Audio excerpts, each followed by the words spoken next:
If there's one part of the Bible virtually everyone has heard of, it's 666. That is the number of the beast. And if there's one thing no one can agree upon, it's what that number stands for. We see 666 in Revelation chapter 13 verse 18. It says there, "Let the one who has understanding calculate the number of the beast, for it is the number of a man, and his number is 666." The wording here is important. John tells readers that the number must be calculated, which means there must be a hidden meaning behind it. But how do we calculate it?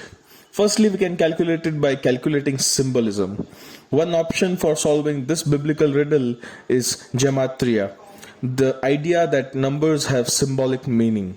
While some have called gematria a tool for speculation, it actually derives from an ancient convention in languages like Greek and Hebrew, where letters of the alphabet are used to represent numbers. But gematria is not limited to just Revelation. The New Testament contains several other symbolic figures. The 153 fish of John 21 verse 11 could be interpreted as symbolism for the church, the body of Christ, and the Old Testament sons of God as analogous to believers in the church. The Greek word for dove, like the dove that descends on Jesus at his baptism, has a numerical value equivalent to the first and the last letters of the Greek alphabet, thus symbolizing the Alpha and the Omega. How can we calculate 666 now? When it comes to 666, the gematria explanation is that the number represents Nero Caesar. The Greek Neron Kaiser adds up to 1005, but when the name is transliterated into the Hebrew letters Neron Kaiser, the sum is 666. Nero Caesar also would explain the variant number of the beast, that is 616, found in some New Testament manuscripts. Transliteration of the Latin Nero Caesar into Hebrew Nero Kaiser yields 616, suggesting that John may have been thinking of the well-known Nero Redivivus myth when writing about the beast. That is, the Nero would rise from the dead to destroy the Christians. Gematria solution presents three major problems here. It could be viewed as a cheating with the spellings. The usual Hebrew spelling for Kaiser is Kasat, not Kasar, although the Kasar form exists. It assumes that the readers knew Hebrew very well enough to do the transliteration from Greek back into Hebrew.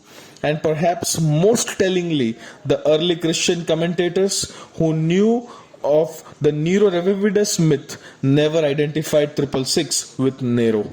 Now, secondly, we can calculate 666. That is an ancient Sudoku method.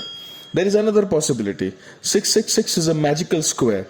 From very ancient times, philosophers and mathematicians were fascinated that the numbers 1 to 36 could be arranged in squares so that each row and diagonal would add up to the same sum. The same principle as of the modern Sudoku. One magic square has 4 rows and 2 diagonals that each add up to 111. The 6 lines of 111 equals 666. Each magic square in ancient Jewish and Greek tradition were also associated with a celestial body. In the case of 666 square, that body was the sun, which was associated with Zeus, the highest god in the Greek pantheon. Zeus was often associated with Baal and the mythological north, that is Saphon of Canaanite religion. Most relevant to the beast of Revelation is Baal's and Zeus's title, Lord of Heaven, Baal Shamaim. It is possible that the abomination of desolation in Daniel chapter 9 verse 27, Shiketz Shamim, is a play on Baal Shamim, since the Old Testament writers sometimes substituted words that mean shame or abomination into proper names that formerly contained Baal, Mephibosheth, Ishbosheth, for example.